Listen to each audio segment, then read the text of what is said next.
Welcome back to KION News at 11. We're going back over to the Weather Center now, checking back in with Chief Meteorologist Dan Siaka. Take it away, Dan. We have been in a very persistent weather pattern, if you've noticed. Maybe you haven't, but if you haven't stepped outside recently, it's been warm in the afternoons and cold at night relatively. I mean, everyone's idea of warm and cold is different, I suppose, but more of the same of that for the next couple of days. Then we do have some changes to talk about. Here is a live look from Domenico's on the Wharf. You know, during the summertime, we can kind of count on the low clouds to bring in some drizzle.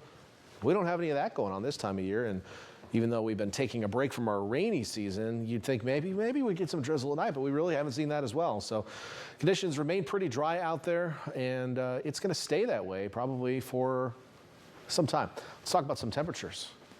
We'll see temps right now in the upper 30s to low 40s for many locations in our lower elevation valleys and around the bay. It's already cooling off out there in our southern valleys down into the low 30s in some cases. So another chilly night in store for us without much moisture in the air to act as an insulator.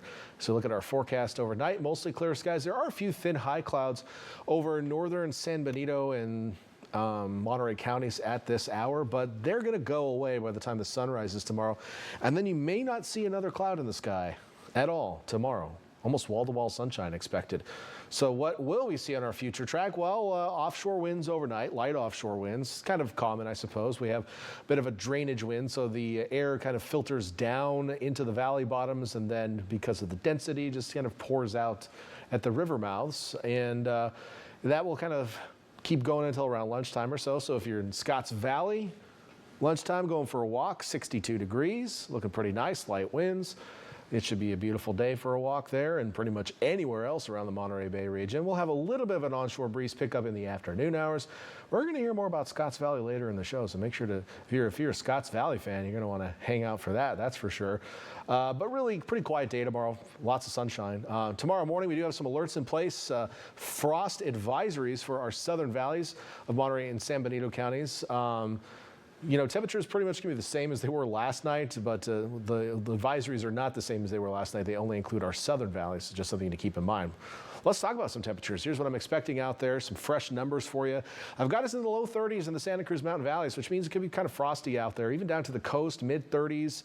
You know, low temperatures can vary, especially from a hillside down into the bottom of a gulch and things like that. Really, you can have some pretty wild fluctuations. So, you know, the city of Santa Cruz, for example, is pretty, you know, dynamic when it comes to the terrain. So an average low will be around 37 around the city, but you still could see some frost in low areas.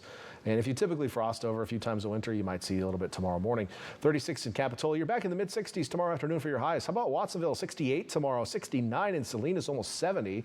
Prudale, San Juan Bautista, Hollister all at 68. Lows, though, in our northern valleys in the low 30s, mid 30s as we head to the east shore of the bay. On over to the peninsula, lows overnight in the upper 30s to low 40s, highs in the low to mid 60s. Tomorrow should be a beautiful day in Carmel, by the sea or not. Doesn't matter where you are in Carmel. Should be a nice day. And then in the Valley Village tomorrow will be even a little bit warmer, 68 degrees. But how about our southern valleys? Bradley down into the low 20s again tomorrow morning. You guys can't catch a break down there. It's been cold the last couple of mornings. San Antonio Valley, 25 degrees overnight. I know some of you folks near Fort Hunter Liggett were saying you had a power outage, so you're going to have to throw some extra blankets on the bed tomorrow morning, or tonight, I suppose. Keep yourselves warm. So hopefully you get your power turned back on. 67 in San Antonio Valley tomorrow, but look at the 70-degree mark, King City and up the rest of the Salinas Valley. Let's take you into the future. I guess that's what we do during the weather most of the time. We're trying to find, we're looking forward, basically trying to find an end to this weather pattern. So high pressure is still in control out of the west, on the west coast. We get the low absorbed back into the flow. The big blue blob moves over the Four Corners, and another little blue blob comes down the coast. That'll cool us down toward the weekend, maybe give us a little onshore flow, could see a little fog, but still the big orange blob on the west coast, that's going to stay there, which is going to mean it's going to continue playing storm blocker. And while it does try to weaken a little bit as we head past the 20th, it's still kind of there. Big orange blob, warmer temperatures, dry conditions. Maybe kind of quieting down by the 24th and 25th. So around that period, some models are showing some rain making to Northern California, maybe even to Central California. There's a signal in the long-term models around the 25th. We'll watch that for you, but still looking pretty dry toward the end of the month. How about those 7-day forecast temperatures? Well, dry conditions continue. Mild afternoons for the next couple of days. Cold nights continue, but cooler highs. So if you like the warm afternoons and don't like the cold nights, well, I'm sorry, because it's still going to stay cool at night and be even cooler during the days we head into the weekend. Might even see some fog, though. So we head into Friday and Saturday. And then next week looking pretty seasonable. Inland areas also mild for the next couple of days. You're going to cool down as far as your highs are concerned this weekend as well. So enjoy the warmth over the next 2. All right, sounds good. Thank you very much, Dan.